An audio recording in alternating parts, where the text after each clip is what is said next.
MP Anarul আজিম আনারকে যেভাবে প্রাণনাশ করা হয়েছে, পৃথিবীর ইতিহাসে আর কাউকে এভাবে প্রাণনাশ করা হয়নি। এমপি আনারুল আজিম আনারের মৃতদেহটি ৮০ খণ্ড করে কলকাতার নিউ টাউন এলাকা এবং একই সাথে ভাঙড়ের বিভিন্ন খালে ফেলা হয়েছে। ২ দিন ধরে কলকাতা পুলিশের বিশেষজ্ঞ টিম এবং ডুবুরি দল এমনকি ড্রোন নামিয়েও তল্লাশি করা হলেও এখন পর্যন্ত এমপি আনারুল আজিম আনারের দেহের এক টুকরো অংশ উদ্ধার করতে পারেনি কলকাতা পুলিশ। ইতিমধ্যে এই ঘটনায় বাংলাদেশে এবং কলকাতায় বেশ কয়েকজন আটক হয়েছে।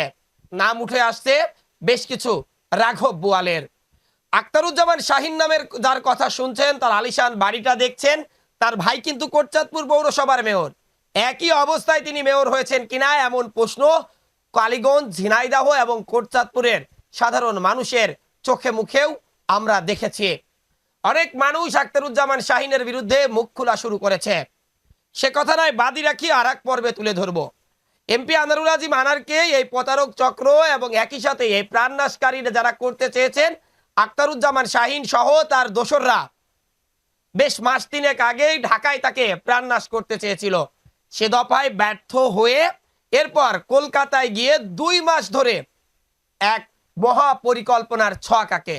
এরপর তিলে তিলে কৌশলে নারীর ফাঁদে টোপ ফেলে এমপি আনারুল আজিম আনারকে নিউ টাউনের সেই সঞ্জীবা গার্ডেনে ডেকে নিয়ে সেখানে প্রথমে চেতনা নৌশক দিয়ে তাকে অজ্ঞান করে এরপর সেই নারীর সাথে তার কিছু বিশ্রী বা কুৎসিত ছবি তুলে এরপর এমপি আনারুল আজিম আনারকে বালিশ চাপা দিয়ে প্রাণনাশ করা হয়। এরপর মুম্বাই থেকে আনা হয় কোষাই জিহাদ হাওলাদারকে। সেই জিহাদ হাওলাদার এসে প্রথমে এমপি আনারুল আজিম আনারের দেহের যে চামড়াগুলো ছিল তা আলাদা করে ফেলেছে।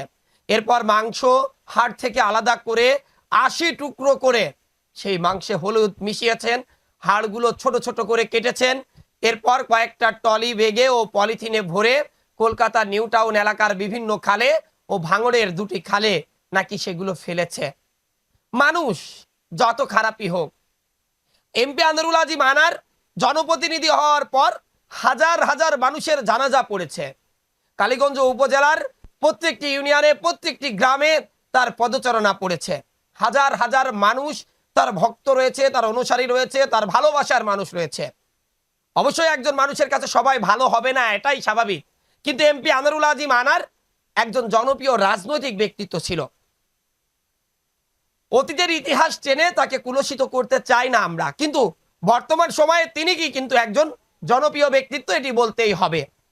আওয়ামী লীগের সাধারণ সম্পাদক, সড়ক ও যোগাযোগ মন্ত্রী ওবায়দুল কাদেরও বলেছেন যে এমপি আনারুল আজিম আনারের জনপ্রিয়তা দেখেই তাকে মনোনয়ন দেওয়া হয়েছিল।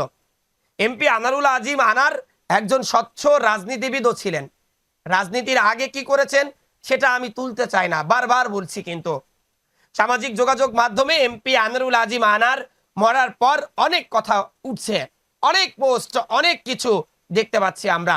কিন্তু একটি সুস্থ মস্তিষ্ক দিয়ে ভেবে দেখুন তো, আপনি আজকে যেটা সমর্থন করছেন এটা কোনো মতেই সুস্থ মস্তিষ্কের মানুষ সমর্থন করতে পারে না। মানুষ এতটা হিংস্র হয় কি করে, এতটা নিকৃষ্ট হয় কি করে? একজন মানুষকে মেরে ফেললেই তো সব শেষ হয়ে গেল।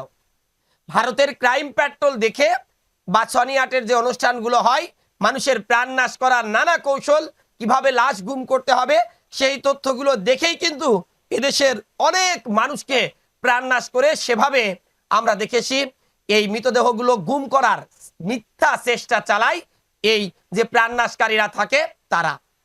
ওই মানুষগুলো বোঝেই না, সন্ত্রাসীরা বোঝেই না যে তারা পুলিশের বুদ্ধির কাছে বা আইনের বুদ্ধির কাছে একেবারেই কচি খোকা। আইন যদি ইচ্ছা করে তাদের কি না করতে পারে। এমপি আনারুল আজিম আনারের যে ঘটনা, তার মৃতদেহ তো আর খুঁজে পাওয়া যাচ্ছে না। আজকের মতো উদ্ধার অভিযান শেষ হয়েছে, আগামীকাল আবারও চেষ্টা করা হবে।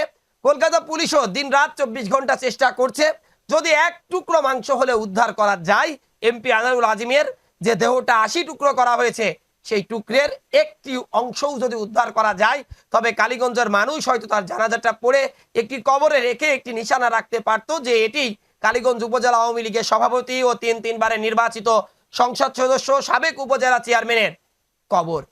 কি দুঃখ যে মানুষটি কয়েক হাজার মানুষের জানাজা পড়লেন, সৎকারে অংশগ্রহণ করলেন, সেই মানুষের জানাজা হচ্ছে না, সেই মানুষের কবর থাকছে না। এরপরেও আমরা অহংকার করি, আমরা একটিবারও ভাবি না যে আমাদের ক্ষমতার দম্ভ চিরস্থায়ী নয়। এমপি আনারুল আজিম আনারের মতো একজন মানুষ, যিনি বাংলাদেশের সংসদ, যিনি আইন প্রণেতা, তার মৃতদেহটি আজ খুঁজে পাওয়া যাচ্ছে না।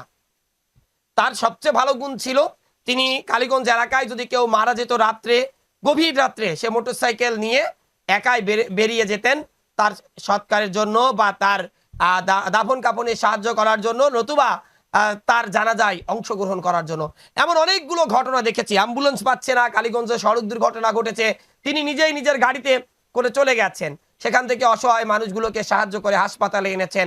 অনেক মৃতদেহগুলো তিনি তার নিজ গাড়িতে বা অ্যাম্বুলেন্সে বহন করে গাড়ি চালিয়ে তিনি কিন্তু বাড়িতে পৌঁছে দিয়েছেন। কিন্তু এই মানুষটির আজ জানাজা হচ্ছে না, আজ কবর থাকছে না। কি দুঃখ। তার মেয়ে দাবি করেছে, আখতারুজ্জামান শাহিনের যে ভাই কোটচাঁদপুর পৌরসভার মেয়র, তাকেও আসলে তিনি গ্রেপ্তারের দাবি জানিয়েছেন। একই সাথে আখতারুজ্জামান শাহিনের কোটচাঁদপুরের যে আলিশান বাড়ির সন্ধান মিলেছে, আজ সারাদিন আপনারা দেখেছেন, আমরাও আগামীকাল সেই প্রতিবেদন আপনাদের দেখানোর চেষ্টা করব। আমরা চাই এমপি আনারুল আজিম আনারের দেহের যে উৎসৃষ্ট অংশ এই মুহূর্তে কিন্তু খুঁজে পাওয়া হয়তো সম্ভব নয়। যদি পাওয়া যায়, অন্তত পক্ষে সেই চেষ্টা আরো একটু আন্তরিকতার সাথে যদি করে, ভারতের কলকাতার যে পুলিশ বাহিনী রয়েছে, হয়তো খুঁজে পাওয়া সম্ভব। Desk report, eagle TV news.